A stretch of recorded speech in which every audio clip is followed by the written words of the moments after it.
On the other hand जो महाभारत है उसका तो वेल एस्टेब्लिश्ड ट्रेडिशन है। कोई उसमें लॉस लॉस ऑफ मैन्युस्क्रिप्ट की प्रॉब्लम नहीं थी। इनफैक्ट प्रॉब्लम वाज कि कहीं सारे मैन्युस्क्रिप्ट्स थे महाभारत और रामायण के। तो कहीं ना कहीं जो इंडिया की डिप्लोमेटिक और स्ट्रेटेजिक ट्रेडिशन है, जो राजनीतिक परंपरा है, अ, उसको समझने के लिए पहले आपको महाभारत और रामायण समझना पड़ेगा, उसके बाद कहीं आके अर्थशास्त्र आता है। और अगर आप अर्थशास्त्र पढ़ेंगे, उसमें भी कई चीजें जो हैं वो उन्होंने शांति पर उसे उठाया है। उठाया मतलब they have cited the original source as Shanti Parva या महाभारत। तो इसके वजह से मैं समझता हूँ कि महाभारत को समझना और उसमें भी शांति पर्व को ठीक से समझना काफी इम्पोर्टेंट है।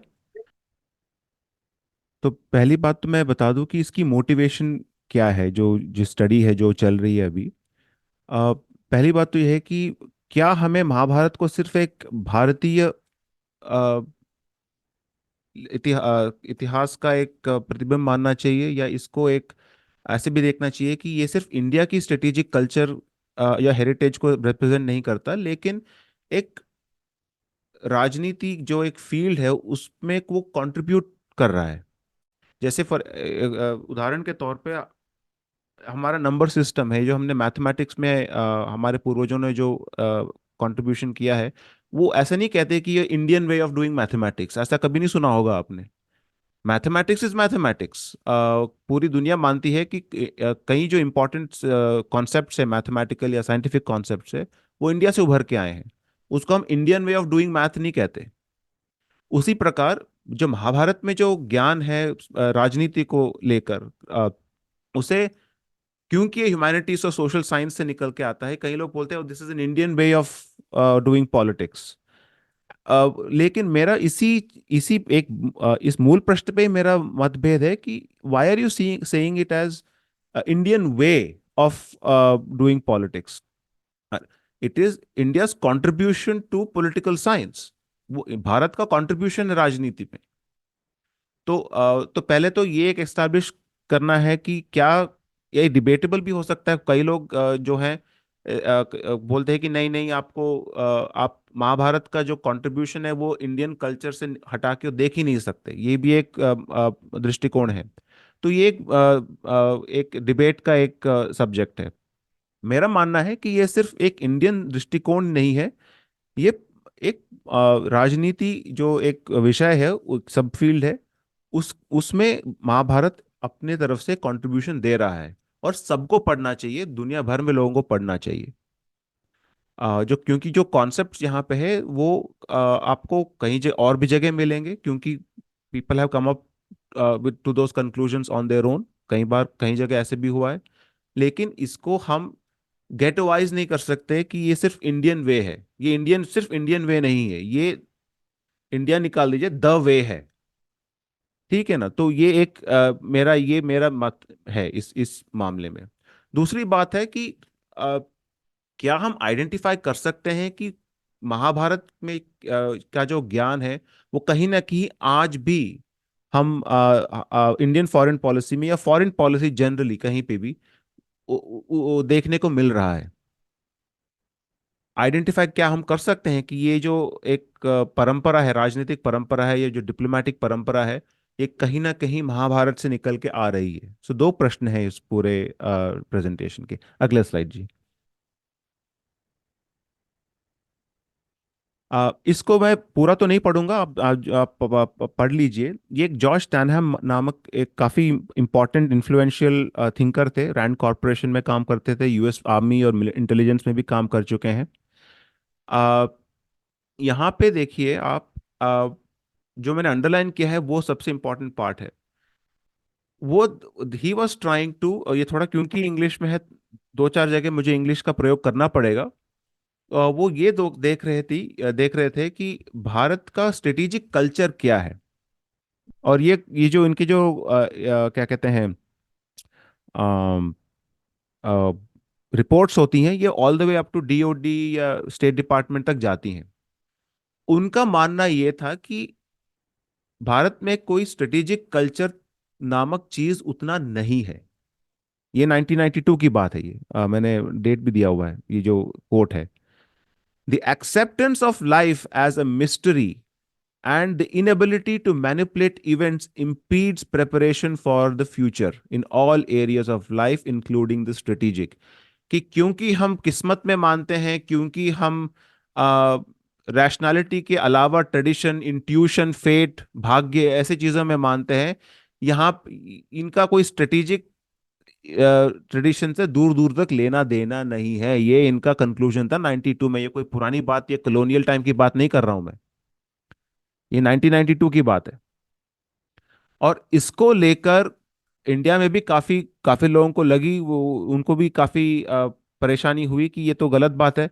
और इसको लेकर कुछ कई स्टडीज भी निकली जो ये दिखाने की कोशिश कर रही थी कि नहीं, इंडिया में स्ट्रेटेजिक कल्चर थी और कुछ हद तक स्ट्रेटेजिक कल्चर है भी। लेकिन प्रॉब्लम ये थी कि सरफेस लेवल पे महाभारत की बात होती थी कि बोलते थे नहीं देखिए जी, महाभारत में शांति पर्व है, उसमें ये लिखा हुआ है। और आगे से जब फिर एक दूसरा सवाल आता था कि ठीक है जी, हजारों साल पहले लिखा होगा किसी ने, लेकिन उसका कोई आज रेलेवेंस है या नहीं, और इसके ऊपर काम उतना एक्चुअली हुआ नहीं जितना जितना होना चाहिए था। तो एक तो आप देख सकते हैं कि किस तरह का जो एक मैं इसको क्या कहूँ, मैं ओरिएंटलिज्म कहूँ या फोबिया कहूँ, या generally lack of knowledge awareness कहूँ, और ये ऐसा तो नहीं है कि कोई राह चलता कोई बोल रहा है ये तो काफी इंपॉर्टेंट पोजीशन पे रहे हुए लोग हैं।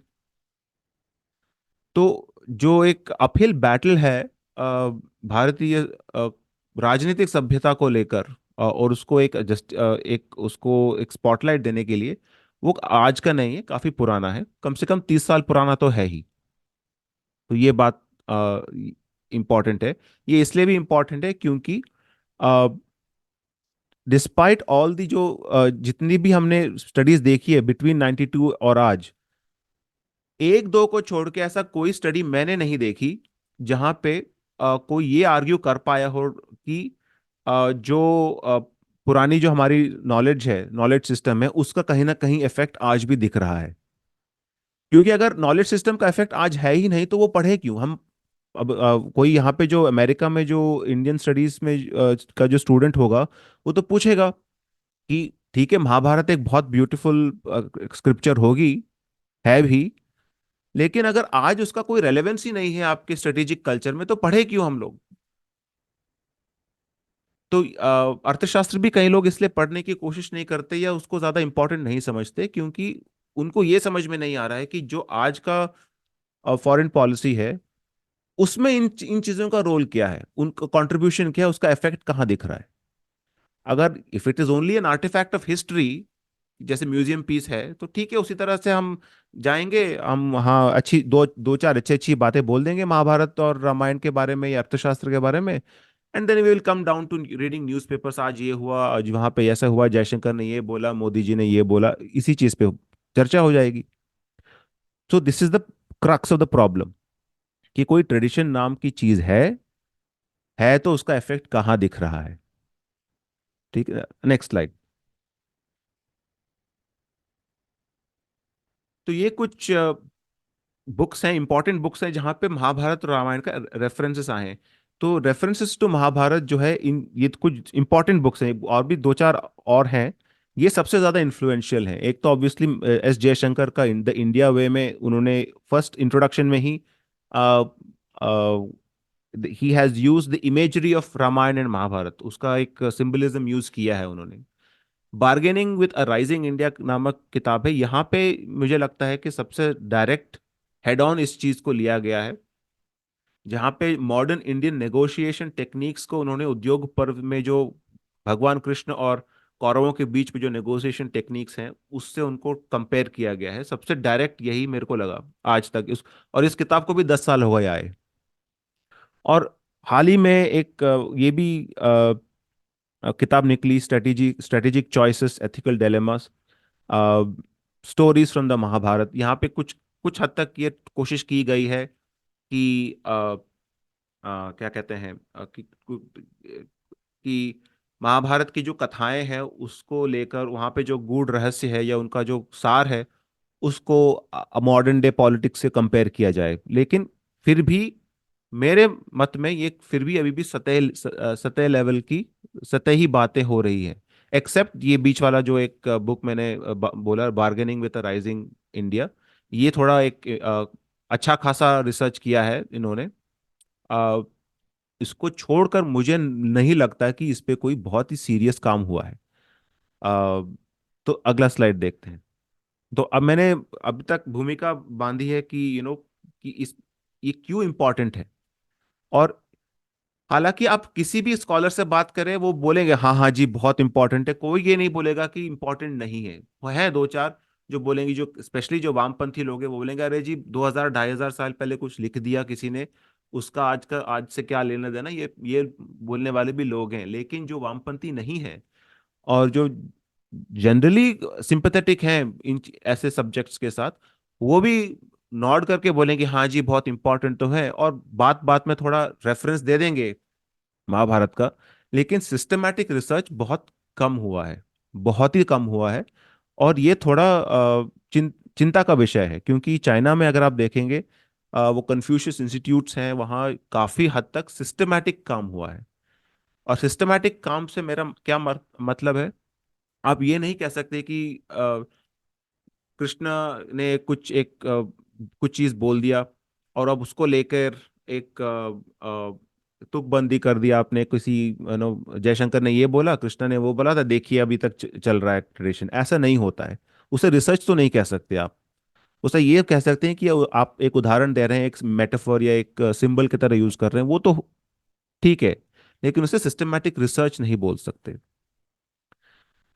मैं इस स्टडी में शांति पर्व पर ही बात कर रहा हूँ, और उसमें भी कुछ सेक्शंस पे ही बात कर रहा हूँ। शांति पर्व अपने आप में एक बहुत बड़ा ग्रंथ है। एंड और ऊपर से आप ये देखिए, शांति पर्व 18 18 पर्वों में से एक पर्व है, तो वो एक पर्व ही काफी बड़ा है। अगर आप भंडारकर इंस्टीट्यूट का जो क्रिटिकल एडिशन है उसको अगर आप देखेंगे, शांति पर्व 1500 पेज की किताब है।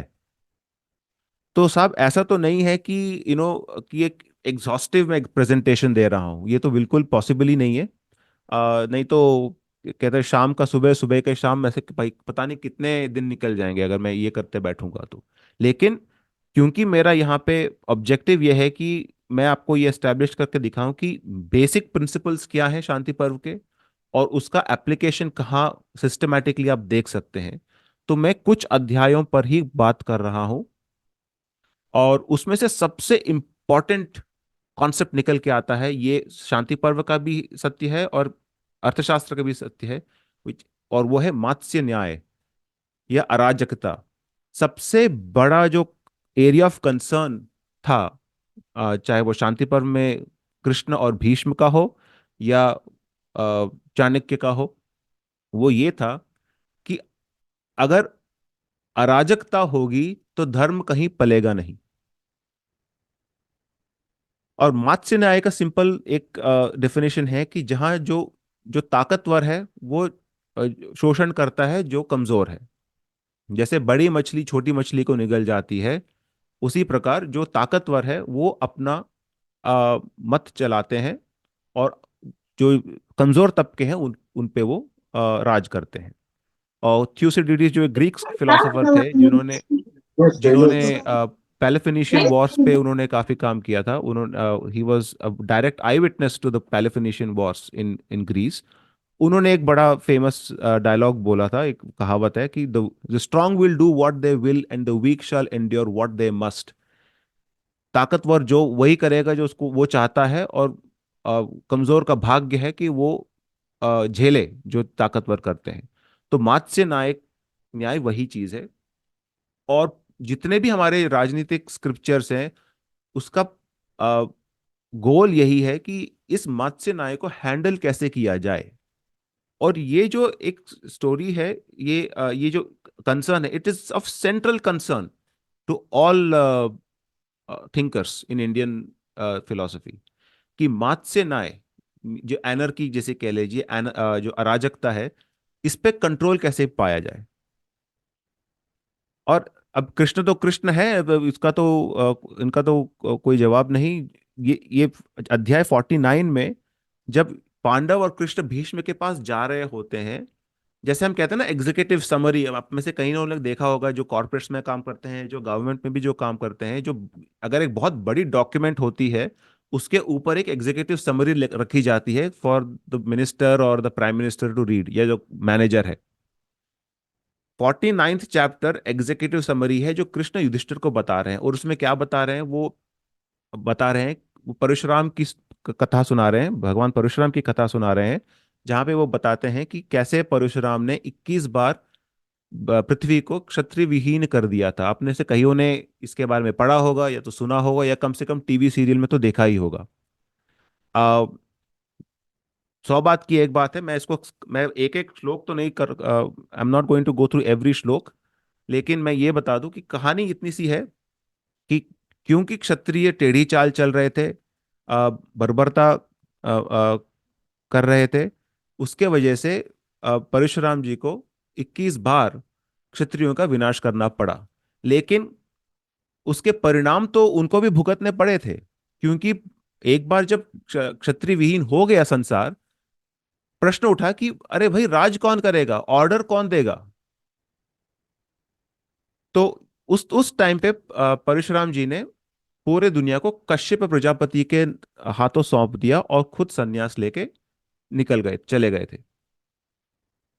तो एक ही कथा में भगवान कृष्ण ने एग्जीक्यूटिव समरी दे दी थी युधिष्ठिर को कि आपको क्या ज्ञान मिलने वाला है भीष्म पितामह से।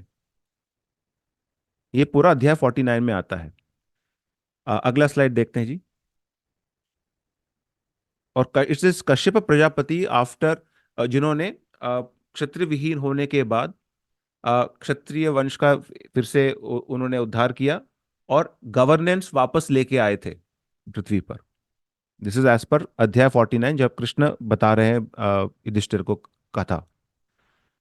इसमें एक इंपॉर्टेंट पॉइंट आता है कि युधिष्ठिर पूछते हैं भीष्म पितामह से कि देखिए राजा तो ऐसा कोई दिखने में सब प्रजा जैसा ही होता है, उसमें कोई ऐसा नहीं है कि वो कुछ ज्यादा ही गिफ्टेड हो किसी तरह से फिजिकली या intellectually. He is like any other person.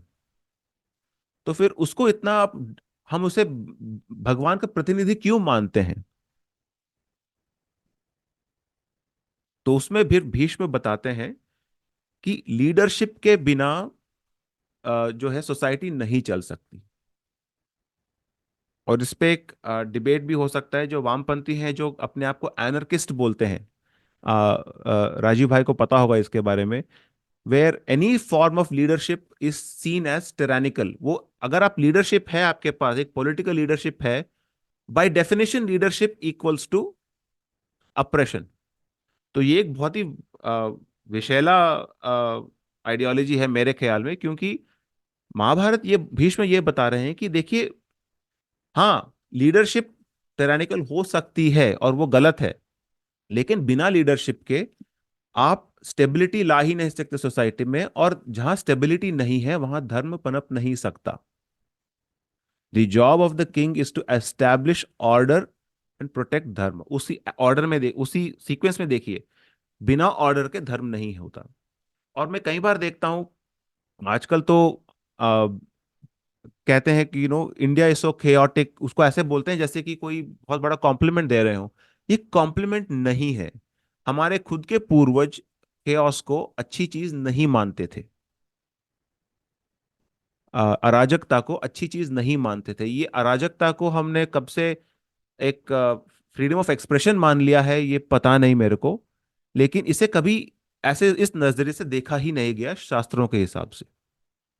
तो यहाँ युधिष्ठिर इतना सा है कि पूछ रहे हैं कि मेरे को इतना प्रायोरिटी क्यों मिल रहा है, मेरे को एज अ किंग इतना प्रायोरिटी क्यों मिल रहा है। भीष्म बताते हैं आपको इसलिए प्रायोरिटी मिल रहा है, आपको इसलिए इज्जत मिल रही है, इसलिए नहीं क्योंकि आप किसी के वंशज हैं, क्योंकि ये आपका काम है कि आप लीडरशिप प्रोवाइड करें, ऑर्डर लाएं, ताकि धर्म पनप सके। नेक्स्ट स्लाइड दीपांशु जी।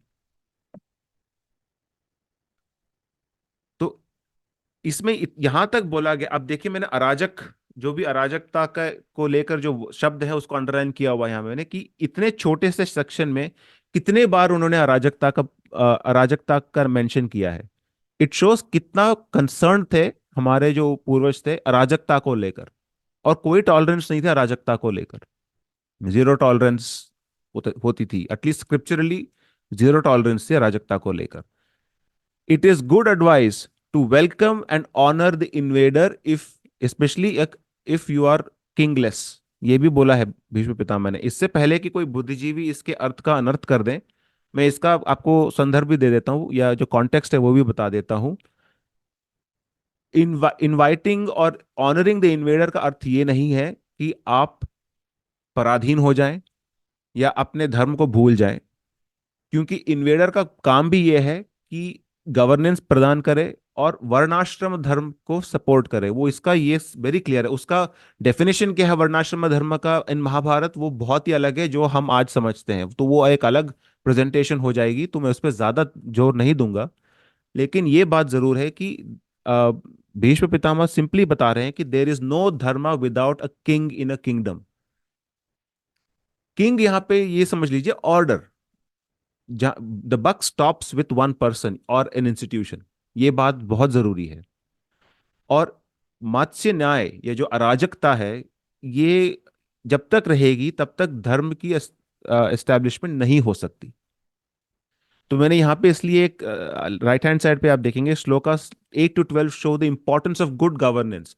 और जो गवर्नेंस है वो एस्टैब्लिश्ड होना चाहिए through procedures and institutions and rules.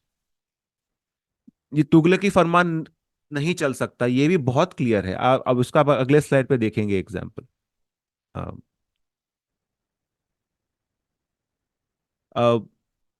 अब देखिए यहाँ पे rule of law, prosperity, procedures are important. Establish laws and procedures and act according to them. एक रूल, आजकल दीपांशु जी समझेंगे इस बात को, जब भी मैं रूल ऑफ लॉ देखता हूँ मेरी हंसी निकल जाती है, क्योंकि मेरे को जस्टिन ट्रूडो का शक्ल सामने आ जाता है। लेकिन on that's on a lighter note, क्योंकि वो कितने बार रूल ऑफ लॉ कहते हैं कि we are a rule of law society. अरे भाई, जहां पे भी एक लंबे अरसे से एक राजनीतिक परंपरा चली आ रही हो, वो सारे एक एक ना एक तरीके से rule of law law societies ही थी। भारत कोई इसका एक्सेप्शन नहीं है। अ, आप पहले प्रोसीजर्स को एस्टैब्लिश करिए, फिर उसके अकॉर्डिंगली गवर्न करिए। ये भीष्म बता रहे हैं, भीष्म वाच। लेकिन विजडम होनी चाहिए बृहस्पति की, कि कहाँ कहाँ अप्लाई करना है। क्या कोई ऐसा एक कॉन्टेक्स्ट है जहां पे स्टैंडर्ड ऑपरेटिंग प्रोसीजर्स लागू नहीं होती, वहां पे आपका विवेक, बुद्धि विवेक आता है, वो बृहस्पति का फील्ड है। तो इसलिए वहां पे भी उन्होंने एक बायलॉ लगाया है भीष्म पितामह ने कि यस, आप प्रोसीजर्स को फॉलो करना है, आपको रूल लॉज एस्टैब्लिश करने हैं, प्रोसीजर्स एस्टैब्लिश करना है, उसके अकॉर्डिंगली एक्ट भी करना है। लेकिन विवेक होना चाहिए अ, जो गुरु के पास होता है। और यहाँ पे अब देखिए, विवेक में जो इंग्लिश ट्रांसलेशन है, मैंने विवेक देबरॉय जी से और के एम गांगुली जी से लिया है, अ, ताकि एक इसका एक सार आपको मैं प्रस्तुत कर सकूं। अ, क्योंकि यहाँ पे भीष्म बता रहे हैं कि पब्लिक जो है, जो जो सब्जेक्ट्स हैं, वो भयभीत होती हैं। कुछ कुछ हद तक उनको एक डर होता है राजा का। तो इसलिए वो एक डिटरेंट फैक्टर होता है फ्रॉम कमिटिंग क्राइम्स। क्योंकि अगर किंग ही नहीं होगा तो कोई भी कह सकता है कि कब्जा, यहाँ पे देखा है, यहाँ पे राइट हैंड साइड पे देखिए, if the king does not protect the strong will abduct the possessions of the weak and kill them when they resist. Simple सी बात है, सीधी सीधी समझ में आने वाली बात है। अगर आपके आपके जो सत्ताधारी लोग हैं, वो अगर अपना काम नहीं करेंगे, तो जाहिर सी बात है प्रॉपर्टी सेफ नहीं होगी, फैमिली यूनिट सेफ नहीं होगा, and therefore society will not be safe. अगला स्लाइड देखते हैं। So expectations of a good king as per scripture, मैंने आपको बताया है। एक तो है कि एग्रीकल्चर बिकम्स अनप्रोडक्टिव, क्योंकि अगर स्टेबिलिटी नहीं मिल रही, तो फिर आप कहाँ से बिना डर एग्रीकल्चर प्रैक्टिस कर पाएंगे। Marriages will be hard to perform and maintain. और यहाँ पे again destruction of family unit को लेकर भी काफी डर है। डर या एक कंसर्न है, डर तो नहीं कहूंगा, कंसर्न है, चिंता है। क्योंकि फैमिली यूनिट को उन्होंने सोसाइटी का फंडामेंटल यूनिट माना है, नॉट द इंडिविजुअल। यहाँ पे कई बार लिबरल्स को आपत्ति होती है, क्योंकि इन लिबरलिज्म, वेस्टर्न लिबरलिज्म में individual is the unit of analysis, not the family. हमारे ट्रेडिशन में family was the unit of analysis, generally speaking. तो अगर फैमिली यूनिट नहीं रहेगी तो फिर अब प्रॉपर्टी ओनरशिप बिकम्स मीनिंगलेस। और अगर बैंडेड्स या जो अधार्मिक एलिमेंट्स है वो प्रोडोमिनेंट हो जाते हैं सोसाइटी में, फिर property ownership becomes meaningless, trade becomes meaningless. हाँ, आज भी हम देखते हैं हफ्ता वसूली, कितने हमने बॉलीवुड मूवीज देखी हैं जहाँ पे पैरेलल इकोनॉमी चल रही है, कोई बिल्डर है बॉम्बे में, आपने आप सबको पता होगा इस तरह की मूवीज। सो ये एक बहुत इंपॉर्टेंट चीज है कि आपको जो monopoly on violence and force जो है वो एस्टेब्लिश करना है। दैट्स द सार, that's the basic thing.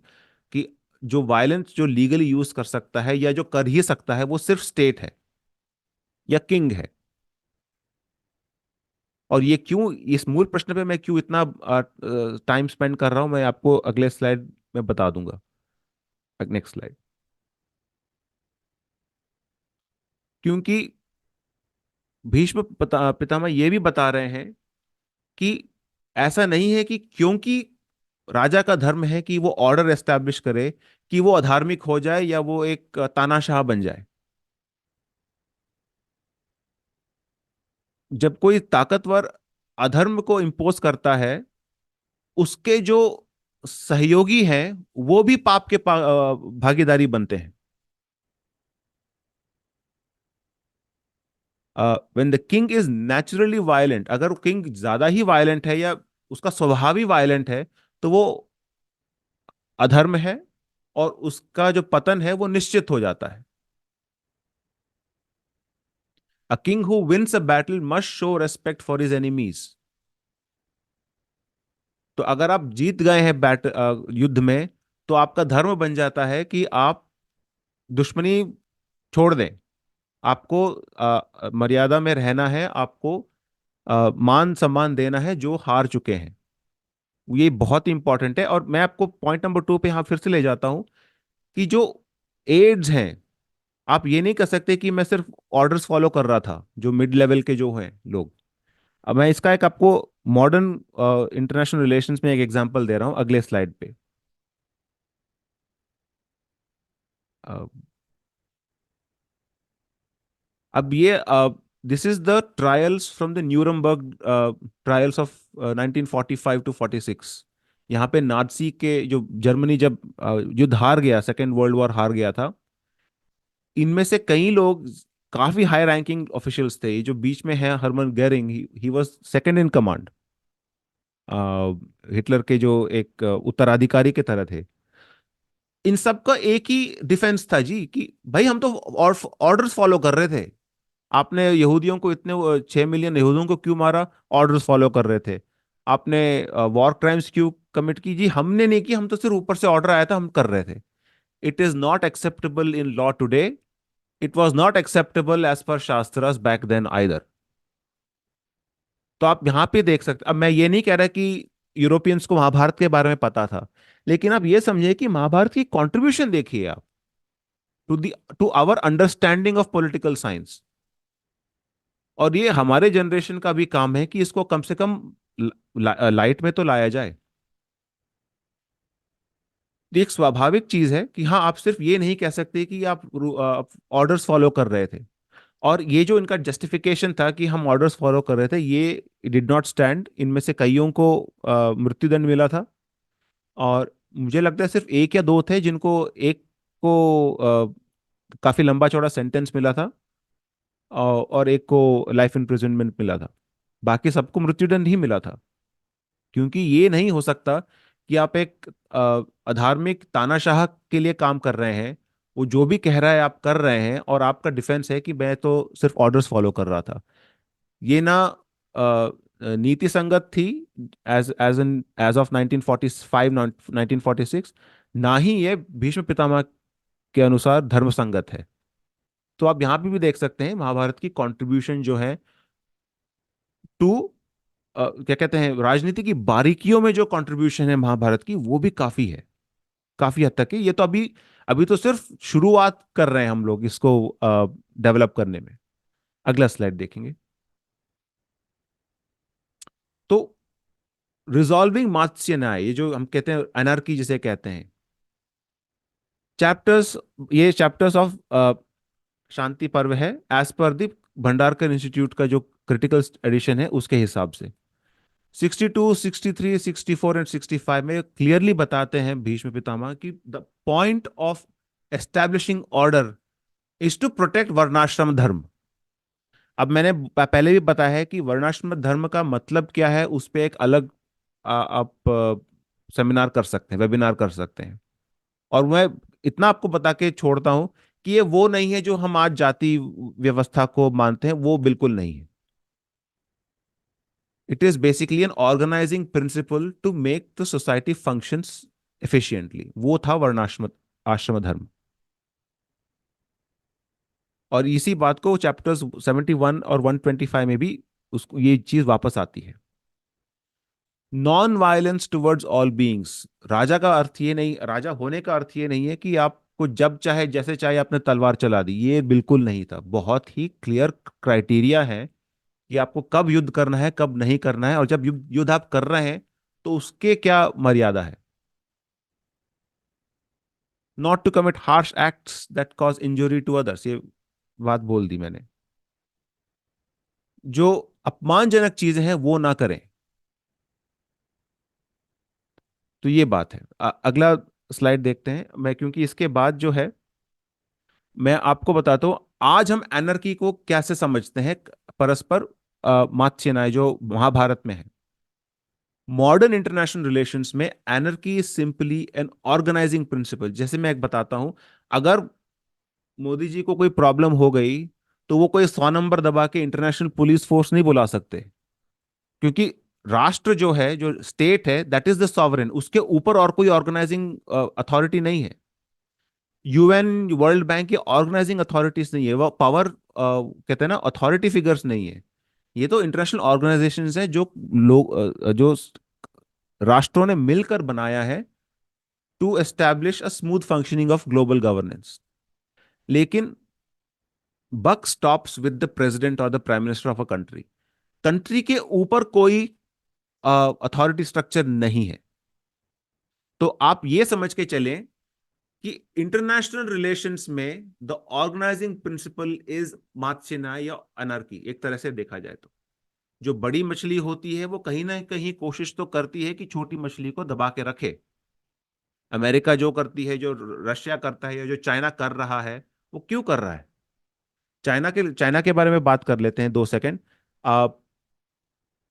It aspects जो उसके आजू बाजू जो कंट्रीज हैं वो थोड़ा दब के रहें, थोड़ा सर झुका के रहें, आंखें ना दिखाएं। वो एक्सपेक्ट करता है। क्यों करता है? क्योंकि उसका उसके पास उतना ताकत है। तो कहीं ना कहीं एनर्की और ये छोटे जो देश हैं वो कोई ग्लोबल गवर्नमेंट को फोन करके कंप्लेंट नहीं कर सकते कि चाइना ऐसे कर रहा है, आप उसको कुछ बताइए। क्या बताएंगे? राष्ट्र के ऊपर कोई ऑर्गेनाइजिंग प्रिंसिपल या जो ग्लोबल गवर्नमेंट करके है वो ऐसा कुछ है नहीं। There may be stronger and weaker states but anarchy is basically an organising principle. तो सारा जो उत्तरदायित्व है, जो बक जो कहते हैं ना, जिसे हम अंग्रेजी में कहते हैं the buck stops with the government, state government. ठीक है। तो वो है।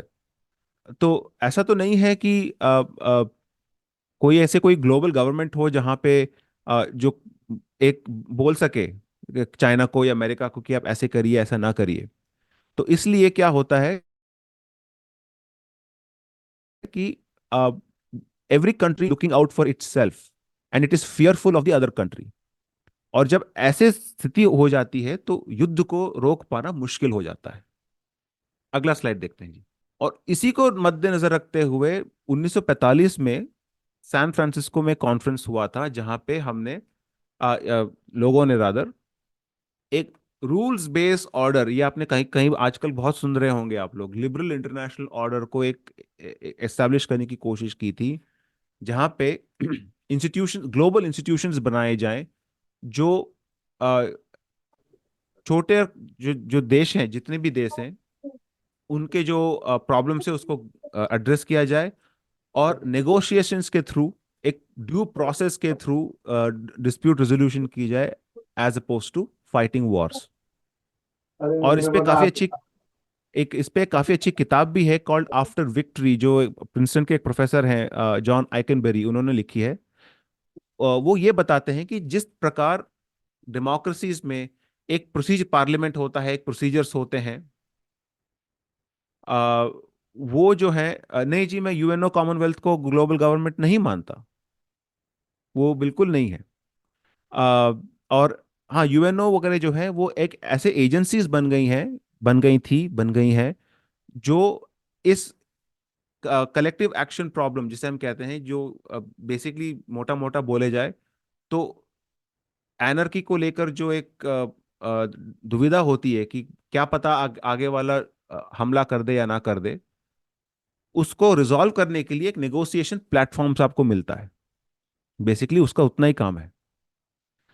तो this was seen as externalisation of domestic institutional structure. जैसे लोकली सेनेट होता है या पार्लियामेंट होता है, ऐसे ही एक इंटरनेशनल पार्लियामेंट क्रिएट किया जाए जहां पे डायलॉग हो पाए, creating alternative pathways to manage interstate relations. एक मल्टीलैटरल फोरम बना दिया जाए।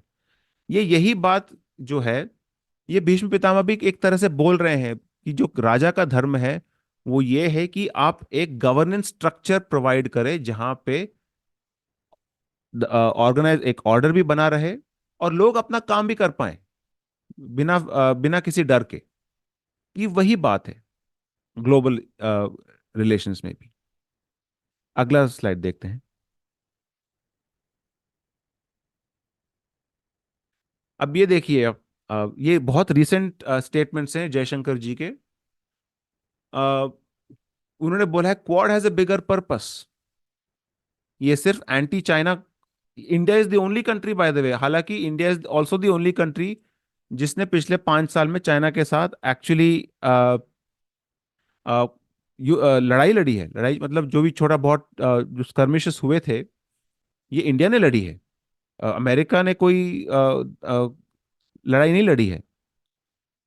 ये हालात होते हुए भी जयशंकर साहब ने ये बोला है कि क्वाड का जो पर्पस है, जो 4 मेंबर ग्रुपिंग है, वो सिर्फ क्या कहते हैं, एंटी चाइना नहीं है। It is also to provide globe, also to provide some form of global stability and governance. यहाँ पे थर्ड पैराग्राफ में आप देख सकते हैं।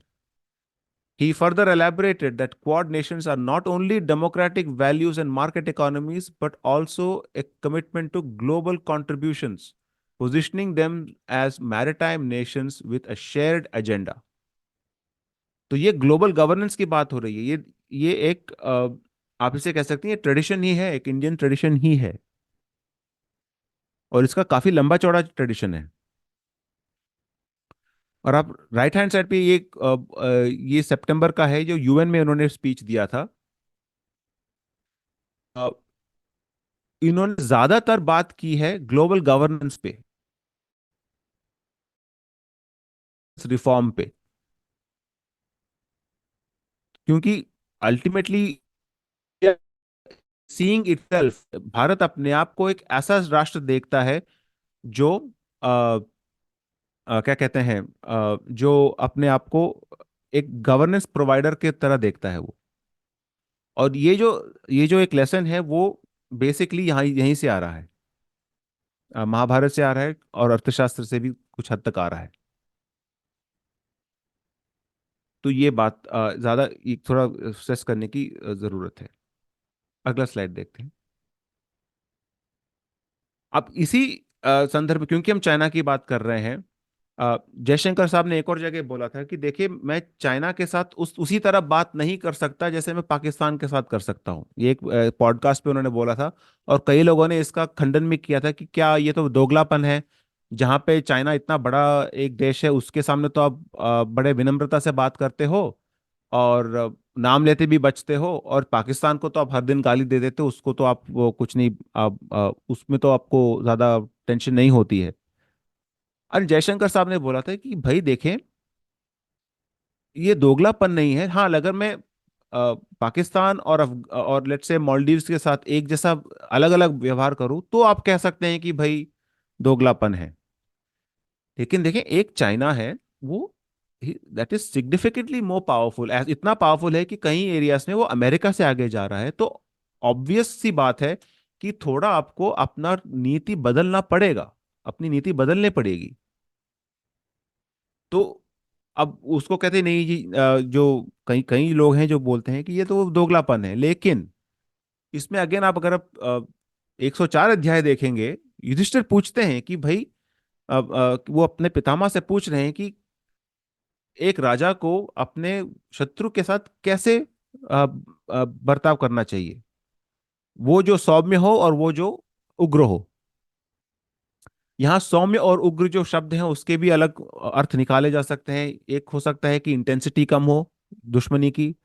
दूसरी आप ऐसे देख सकते हैं कि जो थोड़ा कमजोर हो, या और एक जो काफी ताकतवर हो।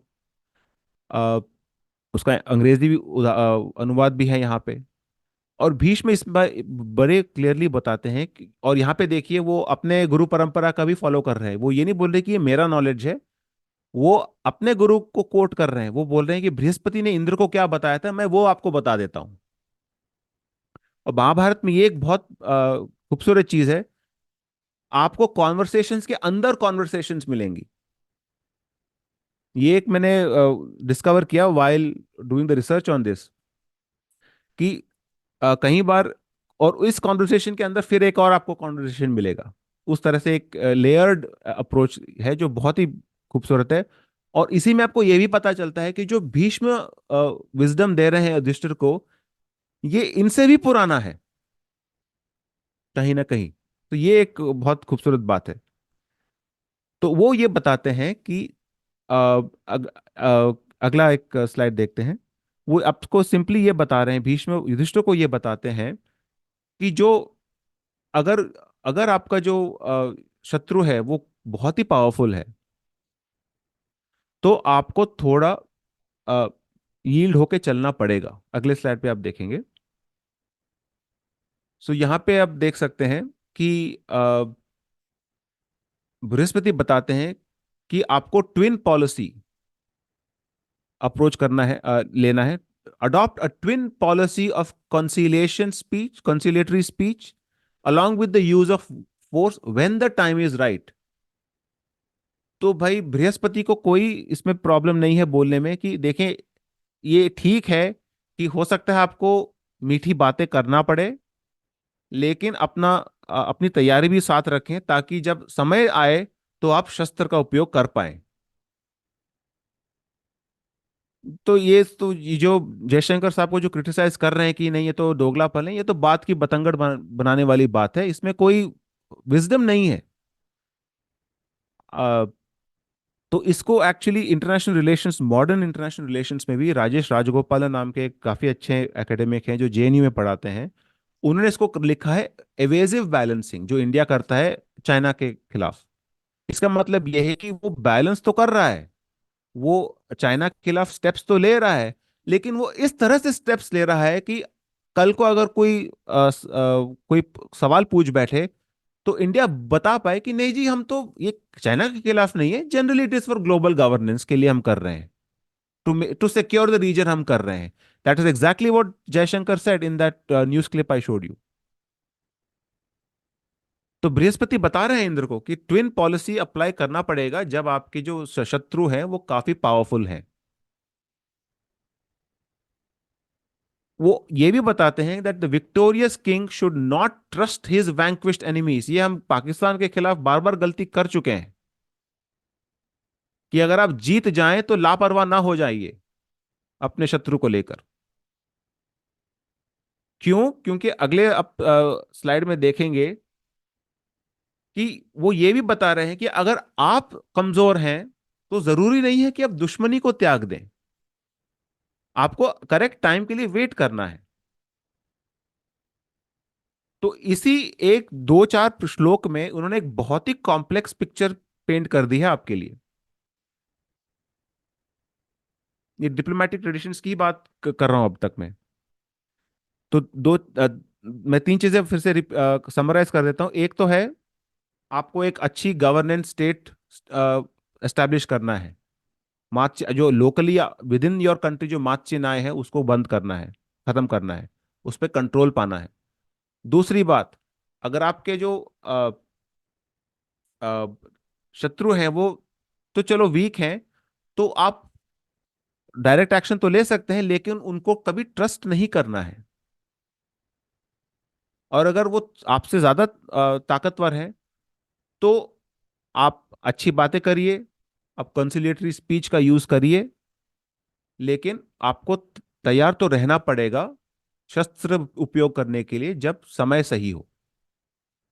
तो देखिए इसी में काफी, it's already three dimensional chess यहाँ पे। अगला स्लाइड देखेंगे।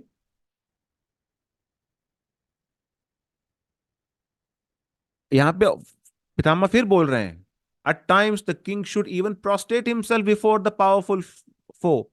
कोई अगर आपको झुकना पड़े एक ताकतवर शत्रु के सामने तो झुकिए, लेकिन इसका अर्थ ये नहीं है कि आपने दुश्मनी भुला दी है। आज जिंदा रहेंगे तो कल आप लड़ाई करेंगे ना। यही बात चाणक्य ने भी बताई थी कि अगर प्रश्न जीवन और मृत्यु का हो तो जीवन का वर्ण करो ताकि आप कल फिर से लड़ाई कर पाओ, और इस समय की प्रतीक्षा करो जब आपका शत्रु डिस्ट्रैक्टेड हो, when the latter becomes heedless. इसका अर्थ है कि वो और किसी चीज में बिजी हो गए हो। चाइना करता है ये काम। अचानक 2020 में आपको नहीं किया था हमने। पाकिस्तान तो आज तक कर रहा है। क्रिकेट करने की भी बात करेगा, वहां पे जम्मू और कश्मीर में अटैक्स भी करवाएगा, दोनों चीज एक ही साथ करेगा वो। हम अभी भी किन कर्तव्य विमूढ़ रहते हैं इन चीजों को लेकर, जबकि हमारे शास्त्र ने क्लियर कट बताया हुआ है। ये शास्त्र संगत बात ही है ये जो देखिए, at times the king should even prostrate himself before the powerful foe. It is again desirable that acting heedfully himself, मतलब इसका अर्थ यह है कि आप कॉन्शियस, आप सतर्क रहें। आपने एक बार आप झुक गए इसका मतलब ये नहीं कि शत्रुता खत्म हो गई या आप हार गए हैं। आप उचित समय की प्रतीक्षा करें। और आप कैसे करेंगे? आप गिफ्ट्स दें, कोई आपको अच्छी अच्छी बातें बताएं। One should be humble, one should humble one self before the more powerful king. मैं कई बार मजाक में भी बताता हूं कि आप कितने पाकिस्तानी चैनल्स को देखें जो मोदी जी की तारीफ करते हैं, वो मुझे तो कई बार रोना निकल जाता है मेरा। अरे भाई, इतना प्यार कहाँ से आ रहा है? तो ये सब यही चीज तो है, और हमारे लोग देखते भी है उन चैनल्स को।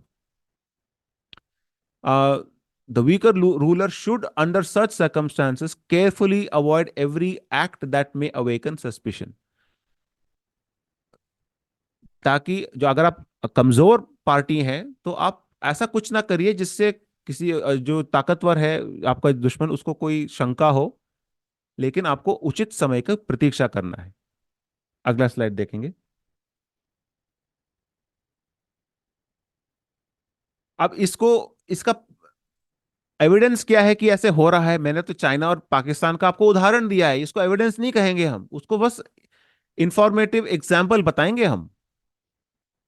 ये भी एक बहुत बड़ी प्रॉब्लम है आजकल, हमारे कुछ कुछ सेक्शंस ऑफ एकेडमिक्स में, एकेडेमिया में, कि हम बता देंगे हाँ देखिए ये पाकिस्तान ऐसे किया है, चाइना ने ऐसे किया, हियर एविडेंस, आपने मैंने एविडेंस दिखा दिया कि भाई ये थ्योरी करेक्ट है। भाई एविडेंस ऐसा नहीं होता है। अब मैंने इस सेक्शन में मैंने क्या किया है, मैंने आज के मॉडर्न डे कॉन्फ्लिक्ट डेटा को लेकर जो तकरीबन 250 करीब इंटरस्टेट कॉन्फ्लिक्ट्स हैं दुनिया में, उसको लेकर मैंने एक रिग्रेशन एनालिसिस किया है, जिसमें मैं बता रहा हूं कि is it can you find a significant relationship between power asymmetry and conflict outcome. भाई अगर महाभारत में जो लिखा है वो सत्य है, वो यथार्थ है, तो उसका आपको एविडेंस दिखना चाहिए ना आज भी। अगर हम कहते हैं कि जो महाभारत में लिखा है वो एक, it is a self evident truth है वो, और वो जो सिर्फ उस टाइम के लिए सही नहीं था वो आज भी सही हो है, ये तो मानते हैं हम लोग। ये असर्शन है कई लोगों का कि जो महाभारत में लिखा है वो it was true then, it is true now. अब इसका एविडेंस भी देखेंगे, तो मैं ये एविडेंस आपको दिखा रहा हूँ कि it is also true now. तो और मॉडर्न डे इंटरनेशनल रिलेशंस में एसिमेट्री को लेके काफी चीजें, काफी लिटरेचर है इस पे। कई बार लोग कहते हैं कि जो पावर गैप जैसे जैसे बढ़ता है, probability of war can increase depending on which side decides to act upon it. तो ऐसे कई है लिटरेचर में भी। कई लोग बोलते हैं कि जैसे जैसे कोई बहुत ज्यादा पावरफुल हो जाता है, छोटे जो स्टेट्स होते हैं वो बैंड वैगन कर जाते हैं, वो मित्रता का हाथ बढ़ा देते हैं। ये मिडल ईस्ट में बहुत देखा है हमने, बैंड वैगन लिटरेचर करके, बैंड वैगनिंग लिटरेचर बोलते हैं इसको। तो इसका ऑलरेडी एक हिंट्स है मॉडर्न इंटरनेशनल रिलेशंस में भी कि ये जो महाभारत में बोला गया है वो कहीं ना कहीं वो आज भी उसी प्रिंसिपल्स पे लोग पॉलिटिक्स गवर्न करते हैं, पॉलिटिक्स करते हैं, चलाते हैं। अगला स्लाइड देखेंगे। तो मेरा हाइपोथेसिस ये है, बेस्ड ऑन मैंने जो आपको महाभारत के बारे में दिखाया है इस पे, कि as asymmetry between rivals grow, मतलब जैसे जैसे ताकत का जो रेशियो है वो बढ़ेगा, मतलब अर्थात एक स्टेट ज्यादा पावरफुल हो रहा है परस्पर दूसरे के, ये इसकी संभावनाएं बढ़ जाएंगी कि दोनों के बीच में एक सुलह होगा। Some non aggression pact, non aggression pact का अर्थात अर्थ ये है कि भाई हम लोग एक दूसरे को अटैक नहीं करेंगे। तो अगर भीष्म ने जो, पितामह भीष्म ने जो बोला वो सही है, तो जैसे जैसे आपका प्रतिद्वंद्वी आपसे ज्यादा ताकतवर होगा, कहीं ना कहीं आप ये चाहेंगे कि एक नॉन एग्रेशन पैक्ट हो। ये बात, पहली बात है।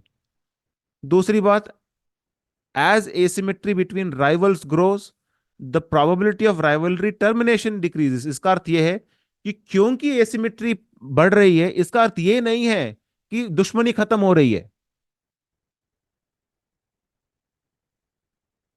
पहली बात कि मैनेज हो रहा है, कि नॉन एग्रेशन पैक्ट, भाई हम लड़ाई नहीं करेंगे, लेकिन हमारी दुश्मनी भी खत्म नहीं हुई। That's point number two. तीसरी बात, अगर जो कहते हैं जो कमजोर राष्ट्र है उसके पास अगर कोई मित्र है, एलाइज हैं, तो वो कमजोर राष्ट्र भी ताकतवर राष्ट्र के ऊपर हमला कर सकता है। That is a hypothesis number three. ये मैं तीन चीजें हाइपोथेसाइज कर रहा हूं। अगला स्लाइड देखेंगे। तो आपके कॉन्सेप्ट्स हो गए, शत्रु, राइवल, स्टेट कैपेसिटी मतलब गवर्नेंस स्ट्रक्चर, और आपके जो उससे आपने जो एक ताकत आपने अर्जित की है by establishing a viable state. Conflict मतलब एक्चुअल वॉर जो मिलिट्रीज करती हैं। नॉन एग्रेशन पैक्ट मतलब सुलह, जिसे हम कह सकते हैं कि भाई एक संधि संधि प्रस्ताव जिसे हम कहेंगे। एंड राइवलरी टर्मिनेशन, जो मतलब कि दोस्त भाई दुश्मनी ही खत्म हो गई। ये पांच मेजर कॉन्सेप्ट्स हैं जिसको लेकर मैं अब अगले स्लाइड पे आपको कुछ रिजल्ट्स दिखाना चाहूंगा। अ, मैं इसमें एक ये थोड़ा क्योंकि मामला टेक्निकल है, जगह जगह पे इंग्लिश में यूज करूंगा। It is called survival analysis. ये एक स्टेटिस्टिक्स में, एपिडीमियोलॉजी में इसका डेवलपमेंट हुआ था, बायोस्टैट्स में इसका डेवलपमेंट हुआ था। इसका अर्थात यह है, एक फेलियर इवेंट वो लोग लेते थे, जैसे फॉर एग्जांपल मैं बता रहा हूँ, सर्जरी में कई बार लोग यूज करते हैं। You do a hip, doctor साहब को पता होगा, राजीव साहब को पता होगा ये, that time until a failure, time until a relapse of treatment, जो कैंसर में कई बार कैंसर रिसर्च में भी यूज होता है। इस चीज को लेके हमने पॉलिटिकल साइंस में भी यूज करना शुरू कर दिया है, where we look at time until relapsing to war. So क्या हैजर्ड है, एक अगर आप एक इंडिपेंडेंट वेरिएबल को आप इंट्रोड्यूस करते हो रिग्रेशन एनालिसिस में, वो how is it changing the probability of observing a particular outcome? The outcome that we are interested is conflict initiation, non aggression pact, सुलह, सुलह हो रहा है या नहीं, और दुश्मनी खत्म हो रही है या नहीं। तीन चीजें हम देख रहे हैं। अगला स्लाइड जी। अब इसमें देखिए, जैसे जैसे एसिमेट्री इंक्रीज हो रही है, the probability of non aggression pact तो बढ़ रहा है, 10% से बढ़ रहा है, लेकिन दुश्मनी खत्म नहीं हो रही है। ये this is based on data from 1816 to 2020। ये आज का डेटा है, मतलब मॉडर्न मॉडर्न एरा का डेटा है। याद करिए पितामह ने क्या बोला था। पितामह भीष्म ने बोला कि अगर आप हल कमजोर पड़ रहे हो तो आप सुलह कर लो, लेकिन इसका मतलब ये नहीं कि आप दुश्मनी खत्म कर रहे हो। ये प्रिंसिपल आज भी यूज हो रहा है।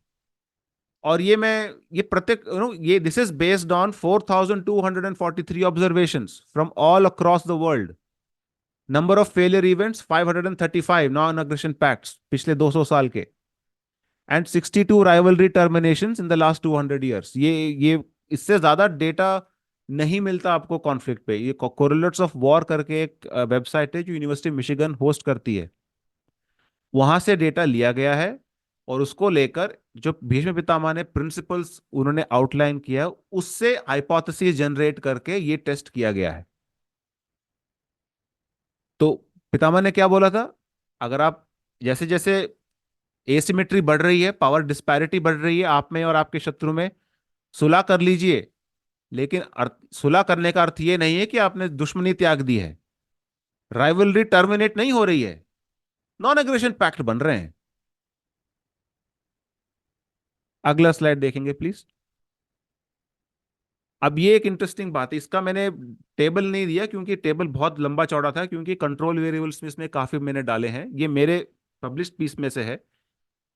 यहाँ पे क्या हो रहा है, दिस इज बेसिकली, अगर जो कमजोर स्टेट है उसके पास अलायंस है, उसके पास कोई एक मित्र है जो डिफेंस वेपन्स दे रहा है, वेपनरी दे रहा है, तो प्रोबेबिलिटी क्या है कि वो अपने स्ट्रॉन्गर शत्रु के ऊपर अटैक करेगा।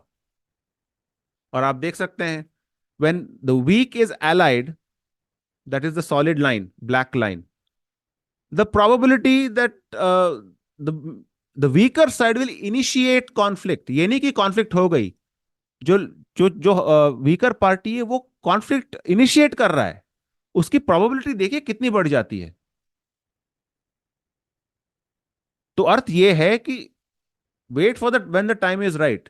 जब वीकर स्टेट के पास एलाई नहीं होते, मित्र नहीं होते, वो चुपचाप बैठा रहता है। देखिए वो ग्रे लाइन फ्लैट है सेकंड केस में, तो फेटल मिड्स है। मैं बताता हूँ फर्क क्या है दोनों में। मिड इनिशिएशन है कि ठीक है आपने ओपन फायर कर दिया, कुछ ज्यादा जानी माल का नुकसान नहीं हुआ, ये होता है MID, militarised interstate dispute initiation, MID. Right side का जो ग्राफ है वो है फेटल एमआईडी, मतलब लोग इसमें मरे, पर्सनल इसमें मरे। तो आप देखेंगे कि जो अगर कमजोर देश के पास कोई हेल्प नहीं है, मदद नहीं है, कोई एलाई नहीं है, तो वो चुपचाप बैठा रहेगा। कॉन्फ्लिक्ट टर्मिनेट नहीं हो रही है, दुश्मनी खत्म नहीं हो रही, चुपचाप बैठा है। जैसे ही उसके पास अलाई आता है तो देखिए क्या किस प्रोबेबिलिटी से ऊपर जाता है, the probability of starting a war और मिड मिलिट्री इंटरस्टेट डिस्प्यूट। तो भाई जो भीष्म पितामह ने सलाह दी थी, नसीहत दी थी युधिष्ठिर को, उसके बेसिस पे तो आज भी पॉलिटिक्स चल रही है। अब मेरा प्रश्न, मेरा जो मुझे कई बार दुख होता है वो ये है कि हम अभी भी कई लोग जो हैं, हम इसमें लगे रहते हैं कि हम किसी ना किसी तरह ये दिखा दे कि भारत की राजनीति जो है सिर्फ वही महाभारत के अनुसार चल रही है, या वो कुछ एक ट्रेडिशन फॉलो हो रहा है। अरे भाई मैं तो बोल रहा हूं कि जो world politics as a rule is being governed by principles already illustrated in the Mahabharata. तो आप महाभारत को कम क्रेडिट क्यों देना चाहते हैं? हम उसी में खुश हैं। आप जयशंकर के स्टेटमेंट्स देखेंगे, that is completely in line with what Shanti Parva में भीष्मा इज टेलिंग युधिष्ठिर, वो तो है ही। वो तो मैंने आपको दिखा चुका हूँ एग्जाम्पल्स के तौर पे, केस स्टडीज के तौर पे मैंने दिखा दिया आपको। मैं तो उससे आगे जाके बोल रहा हूं कि अगर आप एक सिस्टमैटिक अप्रोच लेकर सारे कॉन्फ्लिक्ट डेटा को कलेक्ट करके आप एक रिग्रेशन एनालिसिस करेंगे, तो भी आपको एविडेंस दिख रहा है कि जो महाभारत में जो कहते हैं ना, फर्स्ट प्रिंसिपल्स जिसे हम कहते हैं, फर्स्ट प्रिंसिपल्स जो दिए गए हैं, उसके हिसाब से भी अ, जो महाभारत का सत्य है वो तो सत्य लग रहा है। ई और इन लोगों ने महाभारत नहीं पढ़ा है जो, अब भाई किसी ने ये middle east, this includes conflicts in the middle east, अब उन्होंने तो महाभारत नहीं पढ़ी होगी। लेकिन इसका अर्थ ये नहीं है कि महाभारत का कंट्रीब्यूशन नहीं है इन अंडरस्टैंडिंग पॉलिटिक्स। ये तो एक गवर्निंग प्रिंसिपल्स हैं पॉलिटिक्स के, जो महाभारत ने बड़े फोर्सफुली और बड़े एक अनोखे अंदाज में रखा है। और ये हमें अक्नॉलेज भी करना चाहिए और इसका प्रचार भी करना चाहिए। अगला स्लाइड देखेंगे। तो ये कंक्लूजन्स हैं, ऑलरेडी काफी मैंने टाइम ले लिया है। The purpose of this study, यहाँ पे थोड़ा सा मैं अंग्रेजी का सहारा ले रहा हूँ, क्योंकि ये मैंने एक इंटरनेशनल कॉन्फ्रेंस में भी मैंने प्रेजेंट किया था इस चीज को। Purpose of this study is to push back against the ghettoisation of ancient Indian texts. ये एंशियंट इंडियन टेक्स्ट जो हमारे जो परंपरा है, वो सिर्फ भारतीय परंपरा को दर्शाता नहीं है। उन्होंने हमारे लोग, हमारे पूर्वजों ने काफी काम किया है to establish the first principles of governance. जिस प्रकार देसी मैथमेटिक्स नाम की कोई चीज नहीं है, मैथमेटिक्स मैथमेटिक्स होता है, हमारे पूर्वजों ने उसमें काफी कंट्रीब्यूट किया है। उसी प्रकार Indian way of strategic thinking, ठीक है, हो सकता है, मैं माना नहीं कर रहा, लेकिन आप सिर्फ Indian way of strategic thinking करके महाभारत की जो गरिमा है उसको कम कर रहे हैं। महाभारत ने दुनिया को सिखाया है कि फर्स्ट प्रिंसिपल्स ऑफ गवर्नेंस क्या चीज होती है। Rather than Chronicle a quote unquote unique Indian style or conception of foreign policy and international relation, this study starts the process of demonstrating a universal relevance of the Mahabharata. ठीक है, बाकी उससे इससे छोटे मोटे भी मैंने, I I hope to push back against George Tanham का जो 92 का वो एक कोट था, जहाँ पे काफी एक पेजोरेटिव तरह से उन्होंने डिसमिस कर दिया था कि भाई ऐसा कोई चीज है नहीं, इनका इनके अपने कॉन्सेप्ट्स हैं, वो किस्मत में बिलीव करते हैं, वो फेटलिज्म बहुत है हिंदुइज्म में, यहाँ तक तो हिंदुइज्म को भी गाली दे दी थी एक तरह से। तो उसके खिलाफ भी एक तरह से एक पुशबैक था, लेकिन वो काफी लोग कर चुके हैं ऑलरेडी, तो मैंने उस पर ज्यादा ध्यान नहीं दिया। लेकिन अब ये वक्त आ गया है कि हम ये बताना शुरू करें कि अगर आपको पॉलिटिकल साइंस पढ़ना है तो जरूरी नहीं है कि आपको अरिस्टोटल, प्लेटो, सोक्रेटिस, प्लेटो, अरिस्टोटल, फिर थ्यूसिडिडीज, वहीं से आप आएंगे। वो तो जरूरी है, आप जरूर पढ़ें उन चीज को, मैंने भी पढ़ा है, पार्ट ऑफ कोर्स सिलेबस था। लेकिन आप, अनफॉर्चुनेटली हमने महाभारत और रामायण को सिर्फ कॉमिक बुक तक सीमित रखा है, और इसको एक्चुअली हमने पढ़ाई नहीं की है इसके बारे में। तो मैं यहाँ पे रोकूंगा, इस पे और भी बहुत कुछ बात किया जा सकता है, लेकिन कोई क्वेश्चन आंसर्स होंगे तो मैं उसको लेना प्रेफर करूंगा।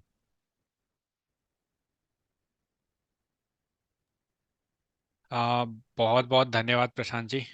सॉरी, मैं इतने उससे नोट्स केवल लिख रहा था, पॉइंटर्स नोट कर रहा था, कि मैंने कैमरा ऑफ कर दिया था। बट ब्रिलियंट ब्रिलियंट प्रेजेंटेशन, बहुत सारे पॉइंटर्स मुझे मिले आगे डिस्कशन करने के लिए। तो मैं अपने क्वेश्चंस अभी होल्ड कर रहा हूँ, और मैं फ्लोर अब ओपन कर रहा हूँ कि जिनको भी अगर कुछ प्रश्न है, तो आप प्रश्न पूछ सकते हैं। और यहाँ पर मैं रिकॉर्डिंग भी स्टॉप कर दूंगा ताकि आप खुलकर अपने प्रश्न पूछ सकें, फ्रीली होकर इंटरेक्ट कर सकें। तो थैंक यू।